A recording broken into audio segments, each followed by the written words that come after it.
بر صغیر پاک و ہند میں جس شخص نے تصوف پر، شریعت اسلامیہ پر اور دیگر امور پر پڑے ہوئے گرد کو صاف کر کے نکھرا ہوا حقیقی روشن چہرہ اسلام کا پیش کیا، اس شخص کا نام شیخ احمد مجدد الفیسانی ہے۔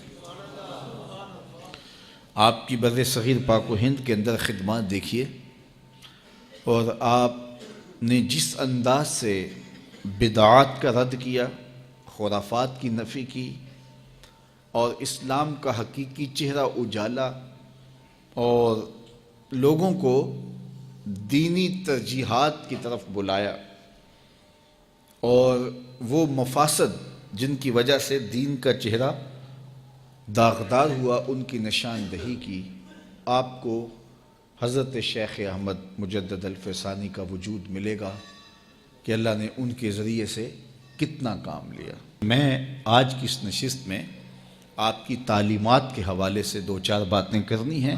ایک تو ترجیح کی بنیاد پر آپ نے ایک بات فرمائی کہ شریعت اسلامیہ نے جس بات پر جتنا زور دیا ہے اس بات پر اتنا ہی زور دیا جائے، اور جس بات پر شریعت نے زور نہیں دیا ہے اس پر اتنا زور نہ دیا جائے۔ یہ بڑی اہم بات شیخ نے کہی۔ مثال کے طور پہ فرائض ہیں، واجبات ہیں، اس پر شریعت نے زور دیا ہے۔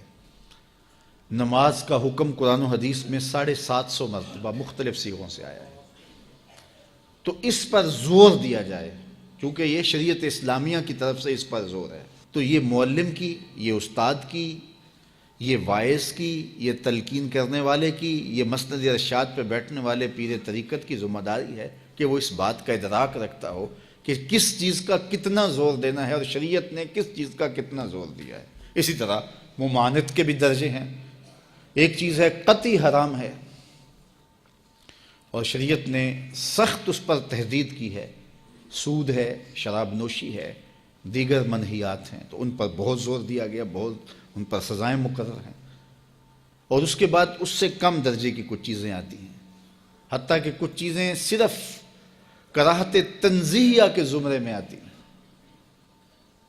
اور ان پر شریعت کوئی اتنی ممانعت کا زور نہیں کرتی، تو اس نامناسب چیز کا زور بھی اس حساب سے ہو۔ تو یہ باقاعدہ ایک علم ترجیح ہے۔ دیکھیے، گھر کو آگ لگ جائے تو سب سے پہلے کیا کریں گے؟ بچے نکالیں گے، پھر اس کے بعد ڈور ڈنگر نکالیں گے، پھر اس کے بعد قیمتی سامان نکالیں گے، پھر چارپائیاں نکالیں گے۔ ایسا تو نہیں ہوگا کہ گھر کو آگ لگ گئی تو آپ پہلے چارپائیاں نکالتے ہیں اور آخر میں بچے نکالتے ہیں؟ ایسا تو کوئی نہیں کرتا۔ کیوں؟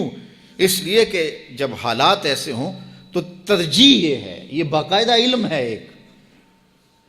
حضرت شیخ احمد مجدد الفیسانی کی آپ تعلیمات کا نچوڑ مجھ سے پوچھنا چاہیں تو حضرت شیخ احمد نے فرمایا کہ جس چیز کا شریعت نے زور دیا ہے تم بھی اسی کا زور دو، اور جب سارے لوگ اسی کا زور دیں گے تو نتیجہ اچھا برآمد ہوگا۔ ہم جاتے ہیں پیر خانوں پہ، لوگ نماز نہیں پڑھتے تو پیر صاحب نہیں پوچھتے، اور شرعی امور نہیں بجا لاتے تو پیر صاحب نہیں پوچھتے۔ میں ہر پیر خانے کی بات نہیں کر رہا، عمومی طور پہ، لیکن پیر کے نام کا پٹکا جو ہے، اس رنگ کی ٹوپی جو ہے، وہ کوئی مرید قضا نہیں کر رہا ہوتا کہ پیر صاحب کے چہرے پہ جلال آ جائے گا کہ وہ میرا مارکا کیوں نہیں ہے۔ کیوں؟ پھر زور دیا ہے تو پھر وہ قضا نہیں ہو رہا، اور اگر یہ زور نماز پہ ہوتا تو حضرت شیخ احمد مجدد الفیسانی علیہ رحمہ کی تعلیمات کا نچوڑ یہ ہے کہ شریعت نے جن چیزوں پہ زور دیا ہے ان چیزوں پہ زور دیا جائے۔